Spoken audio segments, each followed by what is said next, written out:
Why didn't you tell me this sooner? Why keep it from me all this time when Mom's gone and I can't even ask her? I shouted, my voice cracking as I glared at him. My dad sat rigid in the driver's seat, his hands clamped so tightly. On the steering wheel, his knuckles were white. He opened his mouth, but nothing came out.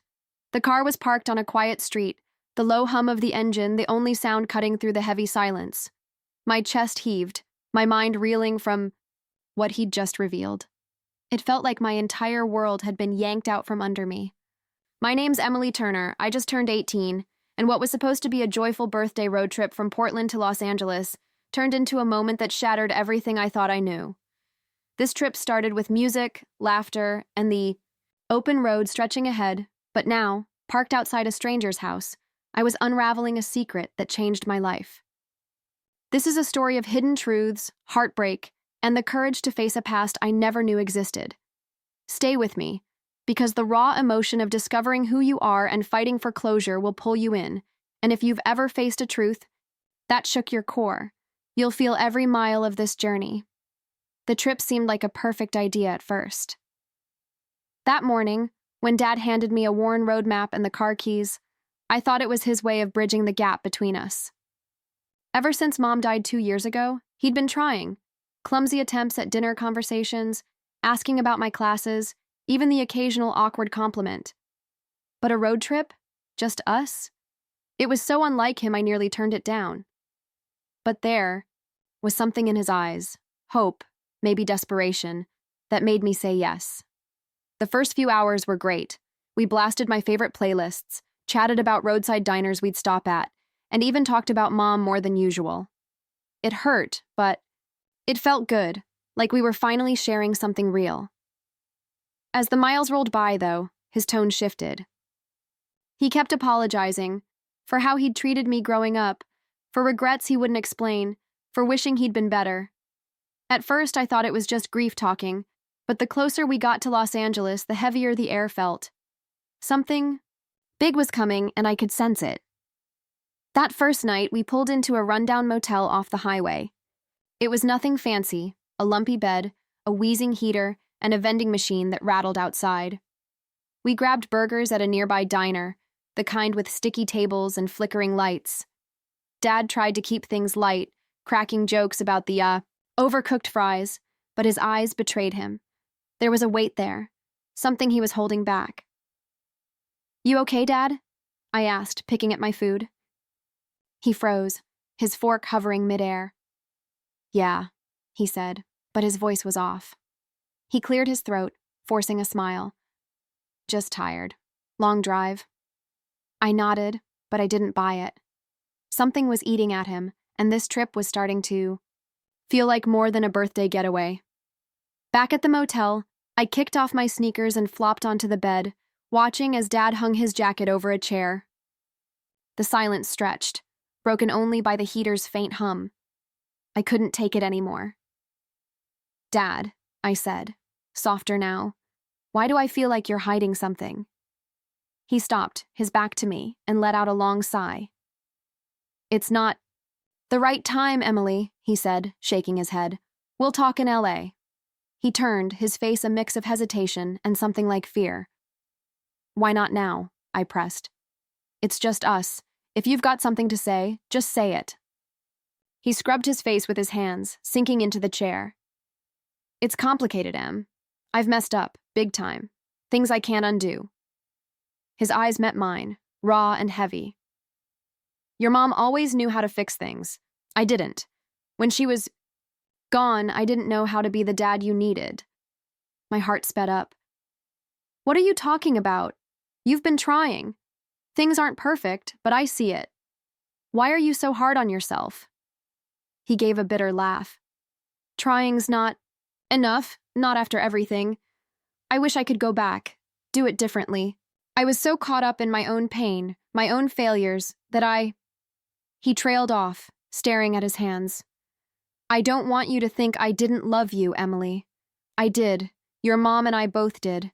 But some days, I didn't know how to show it." His honesty hit me hard, and I leaned back, stunned. "Dad," I said quietly, "I don't know what to say." He gave a sad smile. You don't have to. Just know everything I'm doing on this trip, everything I'm about to tell you, is to make things right. That night, as his soft snores filled the room, I lay awake, staring at the motel's cracked ceiling. My mind drifted to my childhood, to the memories that still stung. Dad wasn't cruel, but he was distant, like I was a puzzle he couldn't solve. I remembered his sharp voice over small things: spilled juice, a missed homework assignment, a B instead of an A. It felt like I could never be enough. Even when Mom stepped in, her warmth softening his edges, his frustration lingered, leaving me confused and small. I tried to recall happy moments with him, but they were rare, flickers of laughter drowned out by his absence, even when he was right there. Mom was my safe place, the one who made every moment brighter. Her hugs could fix anything. Her laugh could light up the darkest days. She never yelled, just listened, making me feel like I mattered. Losing her was like losing the heart of our home. Without her, Dad and I were adrift, trying to find our way. Thinking of her calmed me, and I drifted off. The next morning, I found Dad by the motel window, staring at the parking lot, his face lined with exhaustion. When he saw me, he forced a smile. "Morning, birthday girl," he said, trying for cheerful. "18's a big one, huh?" I stretched, sitting up. "Feels the same so far." He chuckled, but it didn't reach his eyes. "Maybe this'll help." He grabbed a small envelope from his bag and handed it to me, his hand lingering. "Your gift," he said, voice softer. "It's important." I took the envelope, its edges worn. "What is it?" I asked, looking up. His face faltered, searching for words. "Wait," he said finally. "Don't open it yet. Keep it sealed. Until LA. Promise me, Emily." I nodded, tucking it into my bag. "Okay, I promise." He exhaled, some tension easing. "Good. Now let's hit the road. Birthday breakfast's on me." Even as he tried to sound upbeat, I saw the weight he carried. That envelope wasn't just a gift, it was something heavy. We checked out and stopped at a diner nearby. Dad ordered me pancakes piled with whipped cream, a candle stuck in the middle. "Can't have a birthday without cake," he said, grinning, but his voice wavered. I smiled back, but the envelope in my bag felt like it was burning a hole through. The drive that day was quieter. Dad tried to keep things light, pointing out quirky roadside signs and playing classic rock, but his heart wasn't in it.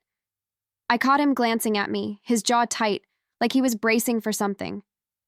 The closer we got to Los Angeles, the more I felt it, a secret looming, ready to break free.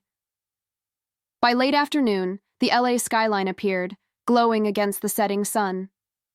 Dad grew silent as we crossed into the city, his usual chatter replaced by a tense quiet. I watched him, his grip on the wheel tightening. "We're almost there," he said, voice low. "We'll check into the hotel first." We pulled into a modest hotel lot and he parked, staring ahead for a moment. "You okay, Dad?" I asked, hesitant. He nodded quickly, but his eyes said otherwise. "Just tired," he muttered, grabbing his bag and heading inside. I followed, my pulse racing, knowing whatever he was holding back was about to come out. In the hotel room, he dropped his bag and checked his watch. "Get settled," he said, his tone lighter but strained. "There's a place I want to take you tonight." I set my bag on the bed, curious. "A place? What kind?" He gave a faint smile, avoiding my eyes. "Somewhere special. Trust me, you'll like it." His voice was calm, but I heard the nerves. I wanted to believe it was something good, a birthday surprise, maybe a spot Mom loved. "Okay," I said, shrugging. "Let me freshen up." In the bathroom, I splashed water on my face, letting myself hope for a happy moment after the trip's strange vibe. Maybe this was Dad's way of making my birthday memorable. We headed out as dusk settled, the city buzzing with life. Neon signs, honking cars, and chattering crowds. Dad drove in silence, his focus intense as he navigated unfamiliar streets. "So," I said, trying to lighten the mood. You gonna tell me where we're going, or is this a surprise? He glanced at me, a small smile flickering.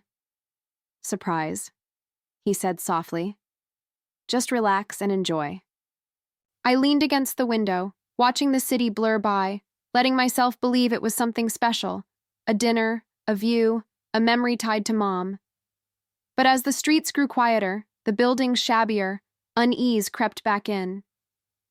We turned onto a narrow street lined with small, weathered houses. Dad slowed, scanning faded mailboxes, then pulled over in front of a modest home with peeling paint and a sagging porch. He cut the engine, and the silence was deafening. I frowned, glancing around. This is it? I asked, confused. What are we doing here? I'd expected a celebration, not this rundown place. Dad stared at the house, his fingers gripping the wheel again. I need to tell you something, Emily, he said, his voice trembling. It's not going to be easy. My chest tightened. What is it, Dad? You're scaring me. He let out a shaky breath, loosening his grip. There's something I've kept from you a long time, something I should have told you before. He ran a hand through his graying hair. After your mom died, I thought about telling you 100 times, but I always backed out. I told myself it wasn't the right moment, that it'd hurt you more. But really, I was scared of how you'd see me after, what it'd do to us. I stayed silent, my throat tight, watching him struggle. You've probably wondered why I wasn't a better dad, he continued, voice breaking. Why I was so distant, always frustrated or disappointed. I hated myself for it, Emily, because none of it was your fault, not one bit. He took a deep breath, clutching the wheel like an anchor. When your mom and I got married, we wanted kids so bad. She'd talk about our family, how much love we'd share, but we couldn't. I couldn't, and that broke me. I felt like I'd failed her, like I wasn't enough. I didn't handle it right. I got bitter, pushed her away when I should have. Held on. His eyes glistened as he glanced at me. But your mom, she was strong. She didn't let my anger stop her. She wanted a family and said adoption was just as beautiful. She was right, but I was too caught up in my shame to see it. His voice wavered, and he looked at his hands. When we brought you home, I wanted to be the dad you deserved. But every time I saw you, I saw my failure, what I couldn't give your mom. Instead of facing it, I pushed you away, thinking it'd protect you from me, but it just hurt you, and I hate myself for that. Tears rolled down my cheeks, but I didn't speak. He wasn't done. When your mom died, it was like losing the best part of me. It woke me up to how much I'd failed you, how much time I'd wasted. That's why I've been trying, Emily, to make it right, even if I know I can't fully fix it. He paused, hands shaking. Now you're 18, and your mom and I always agreed we'd tell you the truth when you were old enough. But after she was gone, I didn't know how to do it alone. I didn't know if I could face your questions. But you deserve to know. He looked at me, eyes full of regret and relief. Emily, you're adopted. We adopted you as a baby. We wanted you to know, but we thought you should be old enough to understand. And now, here we are. The word adopted hit like a tidal wave, echoing in my skull. The world tilted, and I couldn't move, couldn't speak. Dad sat still, his hands trembling on the wheel. I know it's a lot, he said softly. I know it's not fair to tell you like this, but I couldn't keep it from you anymore. The car felt like it was closing in, the air thick with his words. I stared at the house, its chipped paint blurring through my tears. Why? I choked out. Why wait so long? Mom's gone. I can't even talk to her about this. My voice broke, anger and grief spilling over. Dad's head dropped, his shoulders sagging. I know, he said, voice thick. I should have told you sooner. Your mom wanted to when you were younger, but I thought it was too much for you. I was a coward, Emily. After she died, I didn't know how to do it without her. I turned to him, my voice shaking. And this house? Why are we here? He swallowed hard, eyes on the dashboard. This is where your biological mother lives. he said slowly. We thought you might want to know where you came from, who she is, but it's your call. I'll support whatever you decide. Before I could respond, he nodded to the glove compartment. Get the envelope, he said, voice steadier but heavy. I hesitated, then opened it, pulling out the worn envelope. Open it, he said, looking straight ahead. My hands shook as I tore it open, unfolding a single sheet, my original birth certificate. The name under Mother wasn't Mom's. It was a stranger's, stark and bold. My breath caught. What is this? I whispered. Dad exhaled, turning. To me, his eyes full of sorrow. It's the truth, Emily. It's where your story started. I traced the unfamiliar name, my throat tight. Everything felt unreal, like I'd stepped into someone else's life. This can't be real, I said, voice shaky. Why didn't you and Mom tell me? Why hide it? His shoulders slumped, and he sighed, ragged and long. We thought we were protecting you, waiting until you could handle it. But time slipped away, and then she was gone, and I was scared I'd lose you if I told you. I thought you'd hate me. As I stared at the certificate, movement caught my eye. A shadow passed behind the house's front curtains, and for a second, I thought someone looked out. My breath hitched, and I clutched the paper tighter, like it could ground me. Is that... I started, barely audible. Dad nodded, eyes on the house. That's her, he said quietly. Your biological mother. The words hung heavy as I looked back. The curtain moved again, a figure lingering, their outline faint against a dim light inside. My chest tightened, a mix of curiosity, fear, and anger swirling inside. What do? I whispered, more to myself. Dad stayed quiet for a moment, then said, It's your choice, Emily. I brought you here because you deserve to know. But whether you want to meet her, that's up to you. I'm here, whatever you decide. I stared at the house, my mind a storm of questions. Who was she? Why did she give me up? Did she ever think of me? Part of me burned to know, to fill the gaps in my story. But another part hesitated. What if it was too much? What if she didn't want me? Or meeting her changed nothing? I sat there, the certificate in my hands, the house looming outside. The weight of the choice was crushing, but Dad's honesty, raw and painful, shifted something. He'd been distant, flawed, but he was here now, owning his mistakes, trying to give me the truth. Mom's love, unwavering and warm, still anchored me, even if I couldn't ask her about this. I thought of the life I'd known, imperfect, but mine, and the possibility of answers just steps away. Days later, back in Portland, I was still wrestling with it. I hadn't knocked on that door. I wasn't ready. But I kept the certificate, tucking it into a drawer with Mom's old photos. Dad and I talked more, not just about the adoption, but about everything. His regrets, my hurt, our hopes. It wasn't perfect, but it was a start. He promised to be there, no matter what I chose, and for the first time, I believed him. That moment in the car, when Dad revealed I was adopted, I thought my world had ended. But facing that truth showed me I was stronger than I knew. Whether I meet her someday or not, I'm Emily Turner, shaped by a mom who loved me fiercely, a dad who's learning to show it, and a story that's still mine to write. The road trip didn't just uncover a secret, it gave me a chance to reclaim my place in a family I thought I'd lost, and that's a journey I'll carry forever.